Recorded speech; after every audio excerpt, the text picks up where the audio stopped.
बे बिथांखौ बिदिनो जेरावबो दस्रा दाब दाब गामियाव मावनाय खोनानायलाय बिथांखौ खावलायहरदों। दा बिथाङा गोसो गुदुं जानानै खनसे खावलायनायावनो फैदों आरो। जानानै असबियारि सारखौ रोजा रोजा साबायखर बावहरबाय। जोंहा जोबोद गोजोननाय मोनबाय लामाखौ बानायनानै होनायनि थाखाय।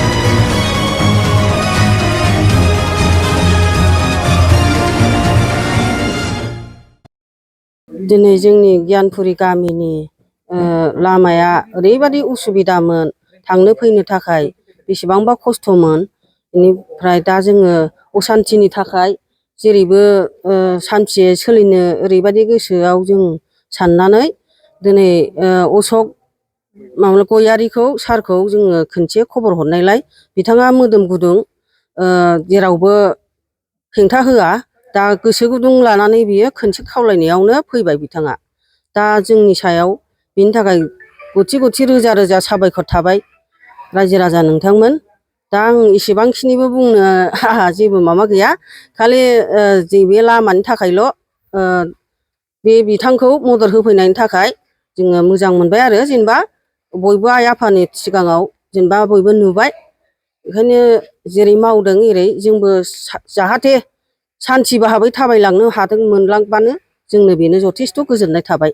दा बे बिथांखौ बिदिनो जेरावबो दस्रा दाब दाब गामियाव मावनाय खोनानायलाय बिथांखौ खावलायहरदों। दा बिथाङा गोसो गुदुं जानानै खनसे खावलायनायावनो फैदों आरो। बेबायदि बिथाङा दिनै अन्थाइ गारनानै होबाय। औ दा बे लामाखौ गाव ट्रेक्टर लायनानै आरो फोसाबनानै होलांबावगोन बेबायदि बिथाङा। दा बेनि थाखाय गथि गथि एखेबारे गोजोननाय थाथारबाय आरो जोंनि गियानपुरि गामिया। इउनिभारसिटि देबोरगावजों नांजाबनाय गियानपुरि गामि बियो। दा बियो जोंनि असान्थिनि थाखाय दिनै जोंनि असान्थिखौ दिनै साफा खालामफैबाय। जाहाथे गोजोननाय थाबाय।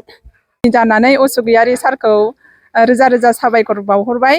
जोंहा जोबोद गोजोननाय मोनबाय लामाखौ बानायनानै होनायनि थाखाय सेन्ट ग्रेभेल गाननायनि थाखाय। बिनि थाखाय जोबोद जोबोद थेंकिउसै असबियारि सार। जितु सिगां समाव लामायाव माबायदि थासारि लामायाथ' उसुबिदायानो जाबायमोन।